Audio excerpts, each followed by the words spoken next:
Welcome to the Wealth Without Wall Street podcast, your guide to understanding how to get out of the Wall Street rat race and start your own mailbox money lifestyle. Now, don't let these handsome Southern draws fool you. These financial minds are teaching our country to enhance savings, increase cash flow, and create passive income, all without the help of Wall Street. Are you ready to break through? Now here are your hosts, Russ Morgan and Joey Murray. Welcome. This is the Wealth Without Wall Street podcast, episode 39.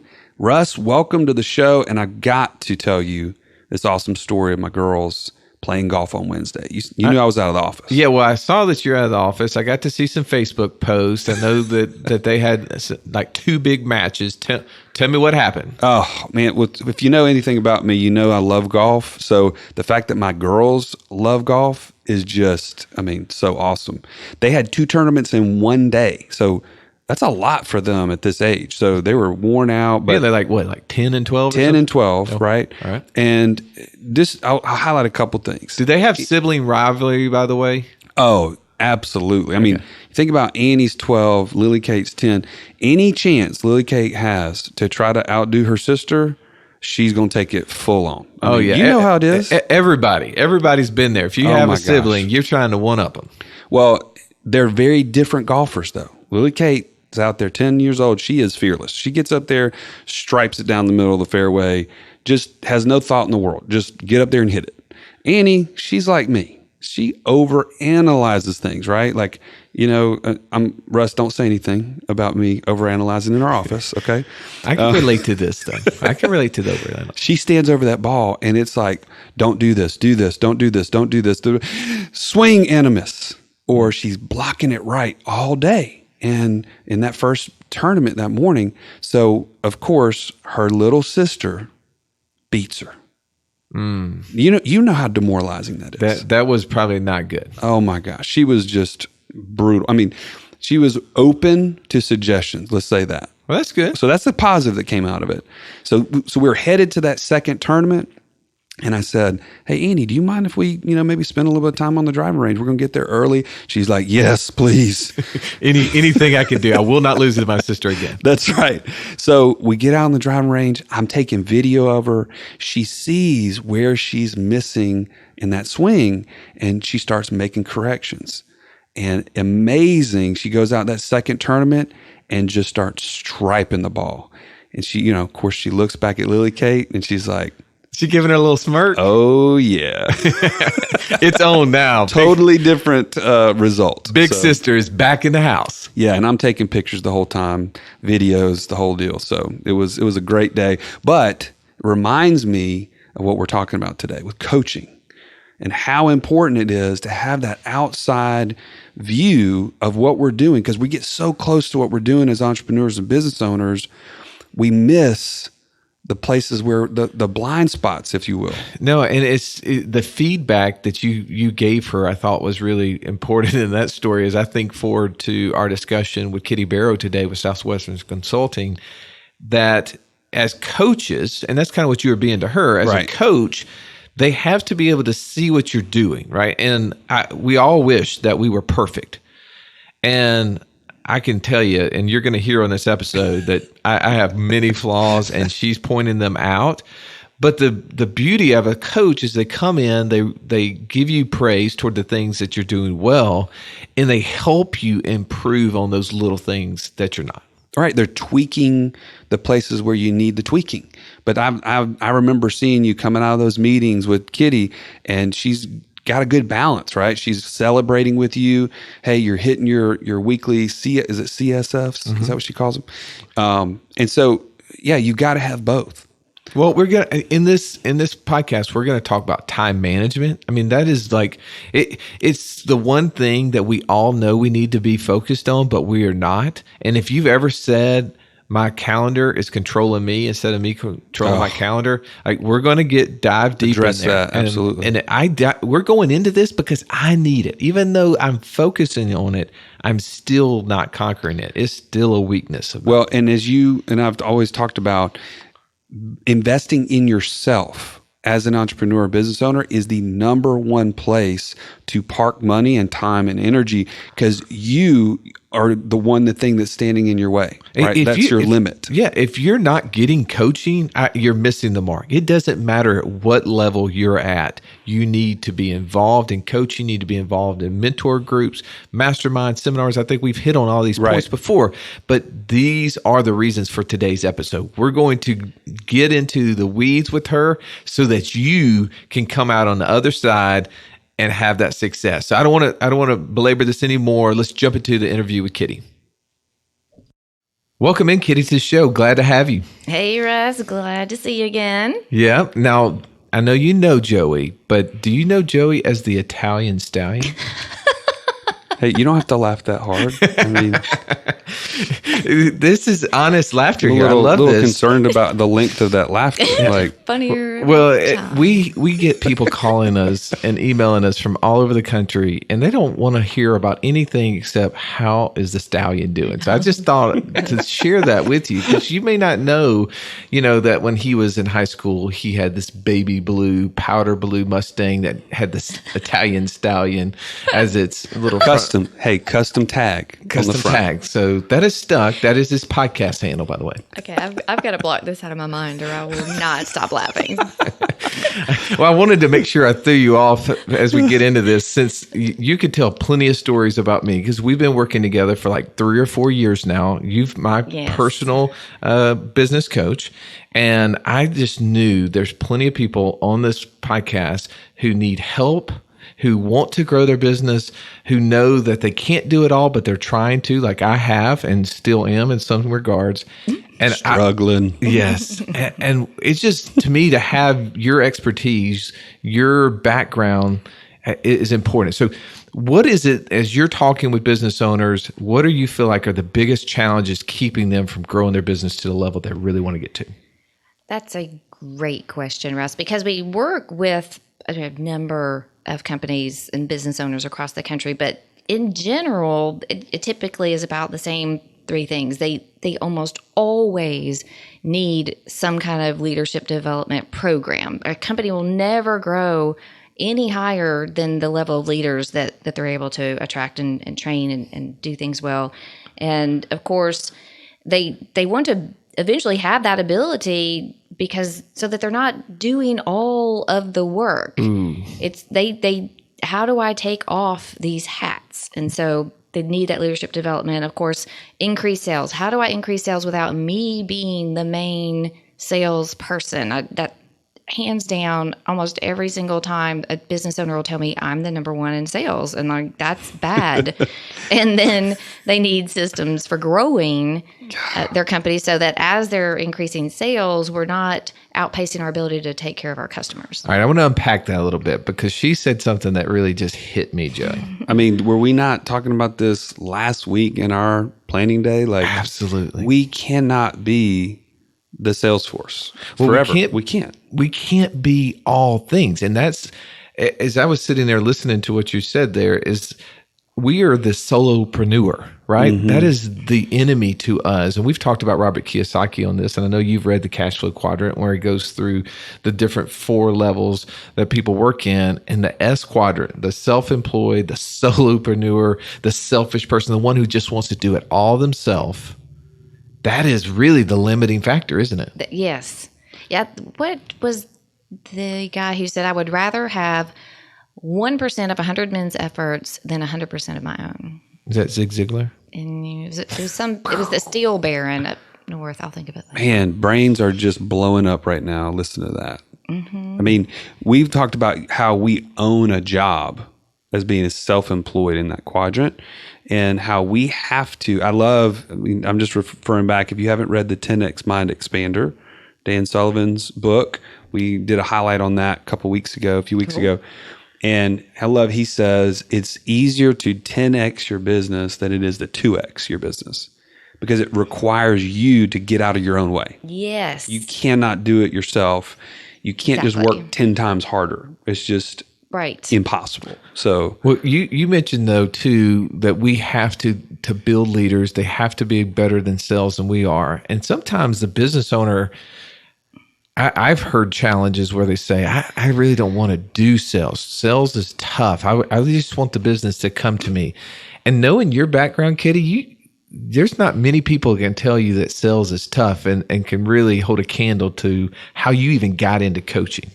I got into because I did the summer internship with Southwestern Advantage back when I went to Auburn. God's yes, like break that out a little bit, yeah. Because when you told me that you were knocking on doors selling books one summer, I thought, yeah, I've never done anything that tough. It's a fabulous internship program. In fact, Savannah, my oldest, did it for 3 summers. They still have it going on, but yeah, the great thing about that internship is they teach you exactly how to sell and how to cover the entire cycle of the sale. And by the end of the summer, because you're working like 80 hours a week, and by the end of your summer, it's just coming to you naturally how to sell. It's ingrained. It is ingrained. And I wasn't even majoring in anything that was going to be a salesperson, but that happens to a lot of college graduates. And they end up in sales and then they don't know how to sell. And what happens to a lot of entrepreneurs that we work with, they are, somehow they're really good at sales and they are usually the number one salesperson, and they recruit and hire these other people in sales, and nobody ever does as good at them as them because they don't have any systems like the Southwestern company has to actually teach people, here's the cycle of our sale, here's the words that we say, and there's no way to duplicate yourself, and they just think nobody's as good as me. Do you feel like most of them are spending most of their time just working in the business and not working on it? 100% of the time. Yes, they are working absolutely in their business and not on their business. And oftentimes they've tried to bring in other people and nobody's doing it as good. And then they're not taking enough time to train people. And then they end up just doing everything. But that's the challenge too, is that they feel like, okay, I've got to keep the lights on. Mm-hmm. I got to keep working on this side of things to get revenue in the door. So they don't ever want to slow down to actually think about the business as a whole and plan for the bigger vision of it, right? So how do you walk people through how to make that transition? That is such a great point. Italian stallion. I love it. See, get over that. What was the question? Now that I said that word, one of the first things that we often do, and we work on almost every call with Russ, is time management. Most people think they don't have enough time. I was just speaking with a Morgan Stanley branch manager who's been in coaching with us 4 months, and one of the first things, of course, his coach did was help him with his time management. And he said he used to think that people who worked 40 hours a week were weak. But now he's realized they're just smarter than me. So one of the things that we do with our coaching clients is have them really analyze their week. Where am I really spending our time? Because oftentimes we're just so busy hopping on that hamster wheel and running. We're not looking at, was that a good use of my time? Is this activity really helping me grow my business? Or is it just something I do because at one point I thought I needed to do it, but really when I think about it, why is this even still happening? I got to be honest, and I fail so often on this, and because you ask me about it every single call, and I very infrequently have completed this. It has to be, though, I feel like I don't have time to even plan my schedule, right? I'm like, if I have to take an hour to plan out my week, like I'm going to miss like all this stuff. And that's the way it's the lie I keep telling myself, really. Because when you take that time and plan out your week, what are those weeks like? They're good. They're much easier. So much better. Yeah. I noticed the difference. Thank you. Yes. When you take that hour and you plan out your week on the things that are going to grow your business, you have so much less stress, don't you? Now, I feel like I'm getting doubled up on here. Yeah, you are. Yeah. Don't bring your coach in. I want to unpack something you just said, because it was kind of in passing, but I think it's so important, and you probably can identify this all the time. There's limiting beliefs. Like there's things that we've just kind of allowed to creep in, messages or ideas about what it should be like or what I should be doing. And so how do you help people from a coaching perspective to identify those things and then to move past them? That is a really good question. Often, if we're staying around the idea of the entrepreneurs, often entrepreneurs are pretty naturally talented. If they have stayed in business for any length of time, they have a lot of natural talents. The problem is they often reach a certain level of profitability, and it's usually somewhere under the $10 million mark. And they get there, and often they get there pretty fast, and they think, oh, I'm really good at this. I've got what it takes. But then what happens is that they look at their sales over the past 5, 10, 15, 20 years, they really haven't grown past this certain $1 million mark. But they think, oh, they keep telling themselves, I can do it by myself, kind of like a 2-year-old, I can do it, right? And so they just work harder. I mean, one of our coaching clients, Rob Saunders, here in town, Saunders Business Solutions, very talented man, very smart man, but after 10 years, he's still working 80 hours a week, and they're still not growing, right? So one of the first things we did is helped him slow down and figure out where could we start building some kind of what is not a good use of your talent. Like entrepreneurs are so busy they're not looking at, and we did this on your call with you, Russ, what is not a good use of your talent? And I'm not saying hire 10 people at once, but slowly start getting other people to take those things over. And I remember we went through the 3 processes. It was, what can you automate? What can you delegate? And what should you eliminate? And there, it is hard though, because when you started the thing from the very beginning, you've done all the tasks and you know them all. And it's the challenge that I keep asking myself, well, okay, I'm going to have to tell Easy about this. And I could just do it. But what the problem is, and I know this looking back at it, is that I'm not helping him grow. And I'm not helping myself grow, because I can't then be relieved to go do something else. That's a great point, Russ. I was just speaking with a lady, Samantha. She's a very successful Mass Mutual coaching client out in California. And so we were looking at her top 3 business priorities, right? And so then everything that comes across her plate that she thinks she needs to do during the week, the first thing she has to look at is, does this activity help me in one of these 3 areas? If it doesn't help me in these priorities, then I don't do it. Nobody in our office does it. If it helps with these top 3 priorities, does it take only my talent to do it? Because that's another big problem with entrepreneurs, is because they've never really been trained. Like, we have a whole module on delegation. You have to be trained on how to delegate to people, because what happens usually is they just give it to somebody doesn't do it as good as them, and they're like, see, I can't delegate. Yeah. Yes, I don't know how to delegate, or people aren't as smart, right? I'll just do it myself. And so that's a whole other thing. So if this helps our priorities, but I don't have to do it, how am I going to delegate it in a way that someone else will actually be able to pick it up and do it as well as I can? And it takes usually longer than a 30-minute conversation. Well, I mean, easy to delegate something like an IT problem, right? Something you know nothing about.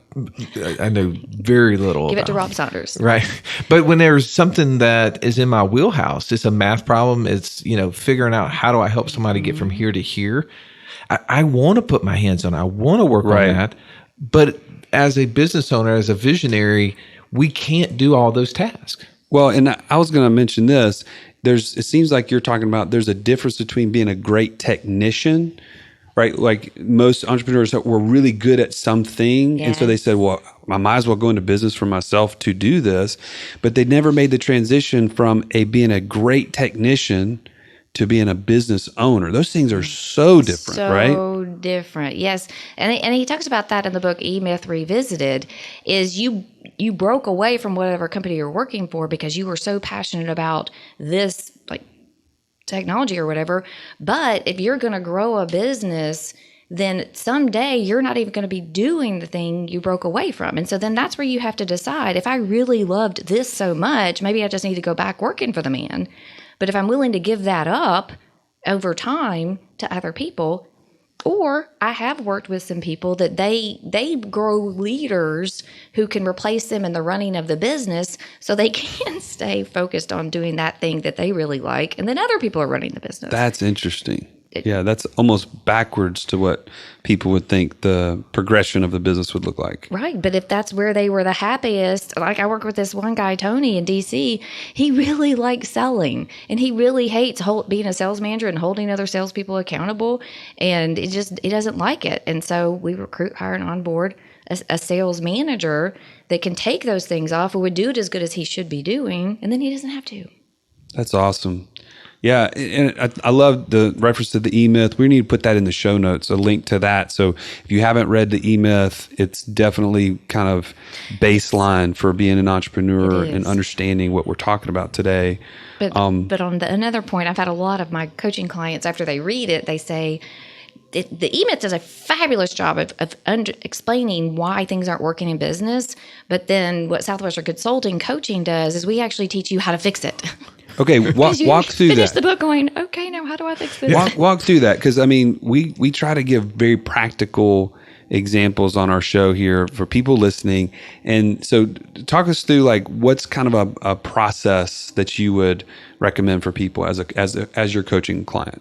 Okay.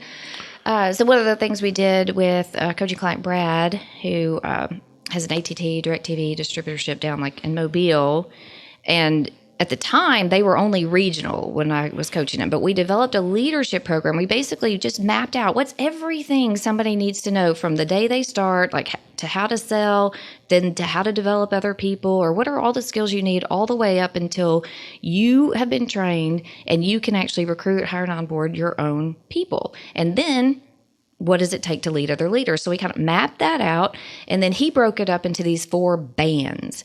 And so when somebody's hired, they do this, this, and this, and they get the green band, and this, and this, and they get this band. And then once they get the 4th band, then they are able to be like the leader of leaders.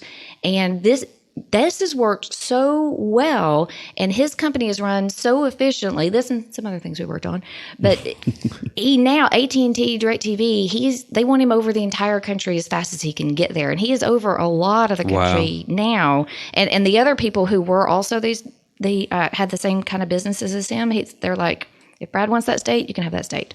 Because he's raising up these people who can go out. It's been phenomenal. And processes are so powerful, and it's what makes these things. I mean, we've all heard the phrase of why McDonald's sells more hamburgers than anybody else on the planet, right? And it's not that they make the greatest hamburger. I can assure you that. I mean, even though we did have Ashley Capel on several episodes back, and she may argue that point since she owns a dozen franchises, but I would say they have a process. They make the hamburger in a systematic way better than anybody else can. And when you have something like you just described, often us as entrepreneurs, we love the art of what we do. Mm-hmm. We love just being able to get in there and Bob Ross it, if you will, right? Mm-hmm. just let it happen, right?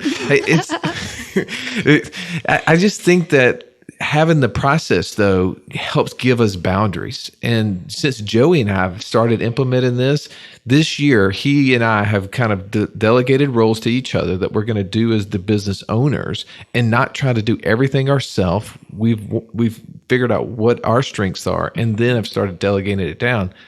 And you know this, our business has equaled its size so far through this first 6 months as it was all of last year.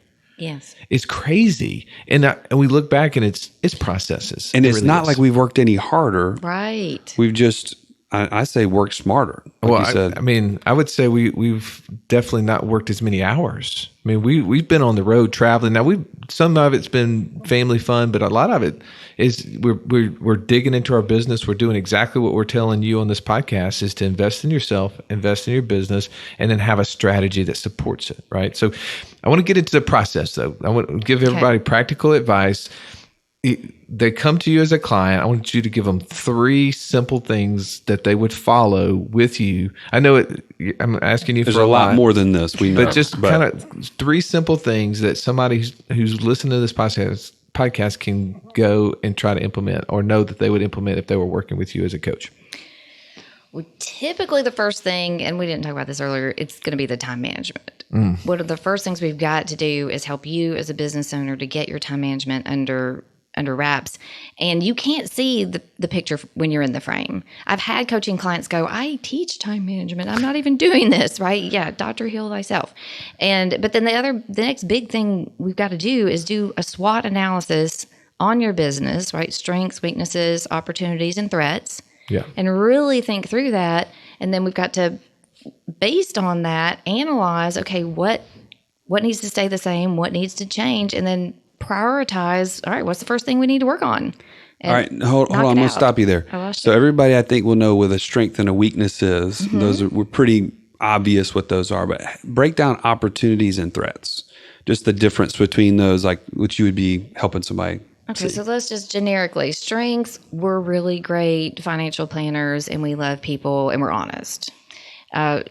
Weakness is we do it all and we have no other leaders, right? We haven't developed other leaders.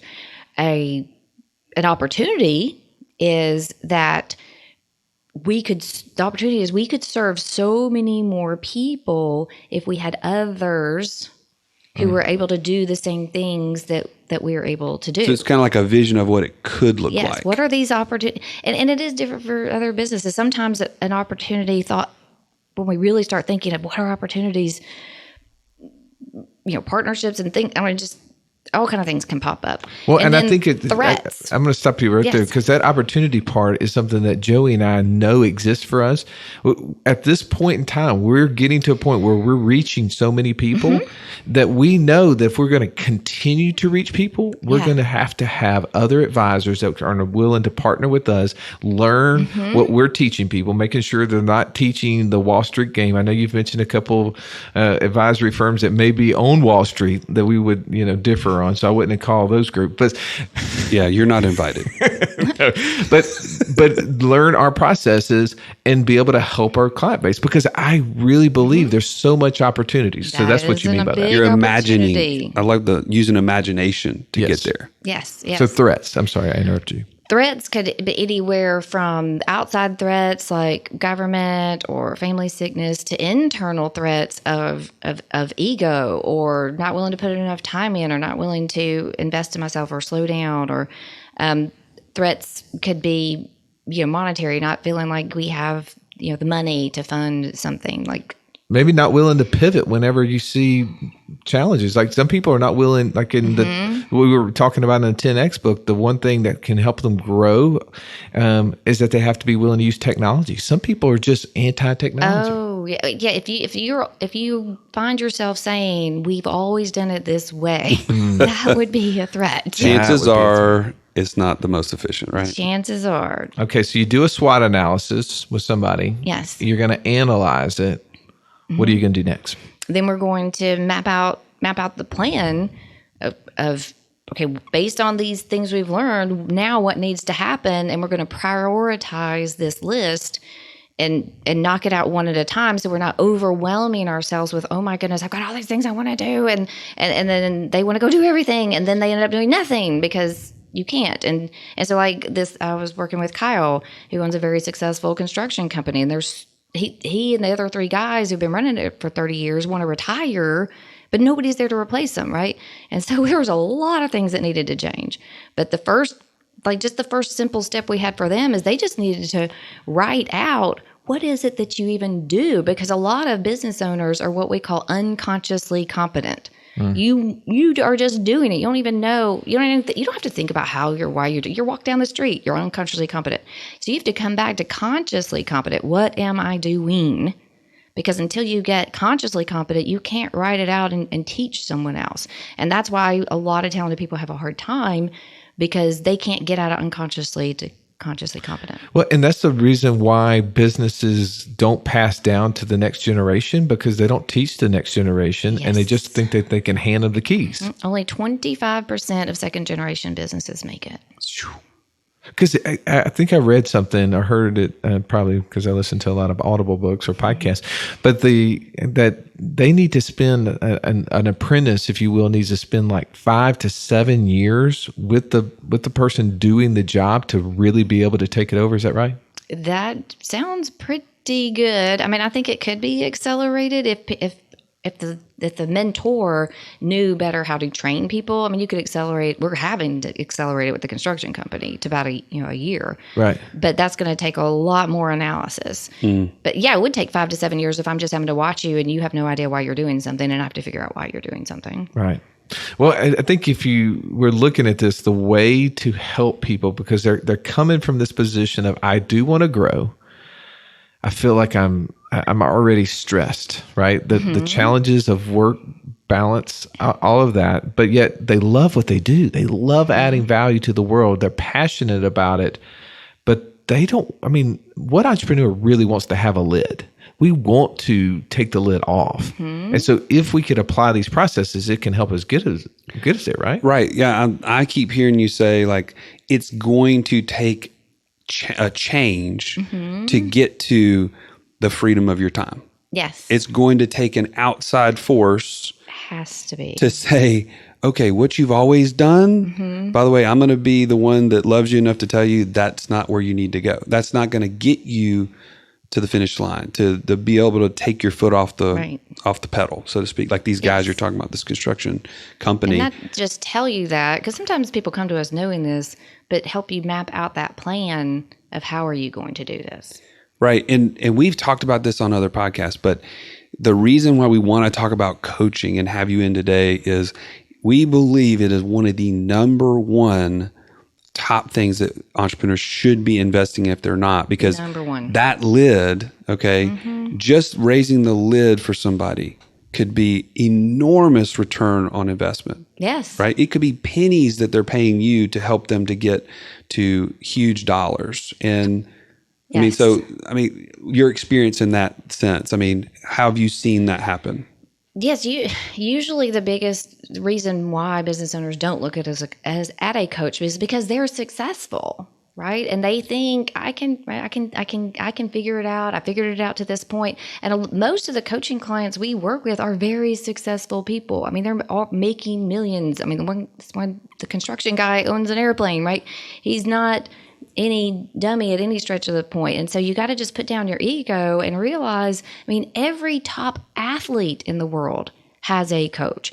Like unless we are getting someone not only helping us figure out where can we get better, but helping us map out that plan, but then holding us accountable to doing the plan and applying the plan isn't always that easy. I mean, you've been coaching 4 years now, Russ, right? And we Slow learner. back to time management often, and just it's not so easy for me to just say, okay, well, you need to put together this band program or whatever, and just list this out, right? It's there's so many things now that we have the band program. All right, what are we going to need here? What are we going to need here? And then that's what we do in coaching is walk you through.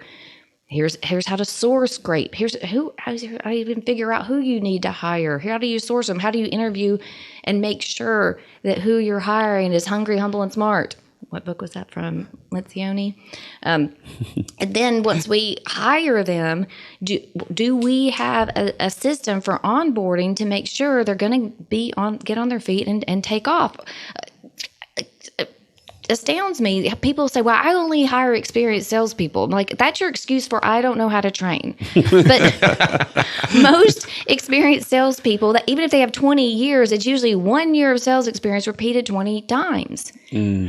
But I see this in the dental world because my wife's in that world, and I have lots and lots of clients that are dentists. The business owner is constantly working in the business. So what they do is they hire untrained people. They don't train them, and then they hire them a helper. And then they end up firing the person down the road because they haven't done anything and they don't know why. Right. And that dental industry is chock full of untrained.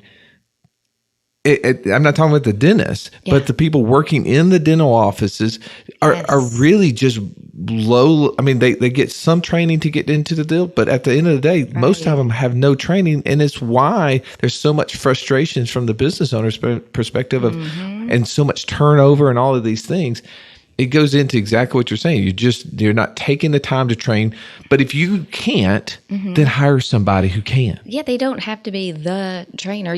We've coached a number of dentists and even some of their staff because, if you don't have time for it, you should like anybody needs to be looking at their business. And if you're not constantly pouring into your people, I mean, look at the success of Starbucks and Chick-fil-A.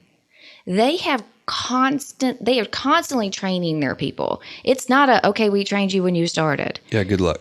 Good luck. Yeah, they're constantly training them, and they're training them on all aspects, not just the skill of here's how to make a coffee, but a ton of people skills and then a ton of personal life skills. I mean, even as far as teaching them about finances and balancing checkbooks, the things that we should learn growing up, but kids don't anymore. Well, I mean, it's so funny. We just drove through Chick-fil-A yesterday, and Joey's making that exact comment. He was like, wait a second. The person who just served us, not only were they sharp, they were like, you could tell like they knew all their stuff. They're running this business. We see them on a regular basis, probably more often than we should. And he's like, I mean, that person is making very minimal wage. Right. Obviously, there's more to this story than this person just looking for a $10 an hour job. That's such a great point, Russ. That's another thing that that kind of that band program. I mean, that's just what Brad did with some bands, but that's basically what I'm sure Chick-fil-A has is these people, they're coming at entry level, but they see the vision of where they can go has been mapped out for them. So they don't mind doing the menial things because they know as they perfect those, they get to move up and up, which I guarantee is what's happening in the Chick-fil-A. Now, one fun thing though, have you ever gone to Chick-fil-A and tried to see how many times you can get them to say "my pleasure"? I've not challenged them on that yet. Learned that from my kids. All right, so here's a challenge for the listeners who are still on the podcast. I want you to next time at the Chick-fil-A ask or see how many times you can get them to say "my pleasure," and I want you to text into the show or give us a comment on the show. Let us know how many times. Yeah. We have a contest for it. That's all you got from the podcast. That is awesome. All right. Well, thank you so much, Kitty, for coming in. This is just such valuable information, and I know everyone who's listening on there is going to be able to take this, hopefully, and apply it. How can they get in touch with you if they would like to reach out and use your company for coaching? Easiest thing is kittybarrowswc.com, and that'll send you to my webpage, which is part of Southwestern Consulting. And of course, Southwestern Consulting is part of the 165-year-old Southwestern Company. And we have about 140 coaches worldwide. So we partner you with the right one that'll help you grow to the next level. We'll put that in the show notes so everybody can have easy access. All right. Well, Thank you for stopping in. Fabulous. Thanks, Russ. This has been the Wealth Without Wall Street podcast. Don't forget to subscribe to the show to break free of the Wall Street mindset and begin building wealth on your own terms in places you understand so that your wealth will never run dry. See you next episode.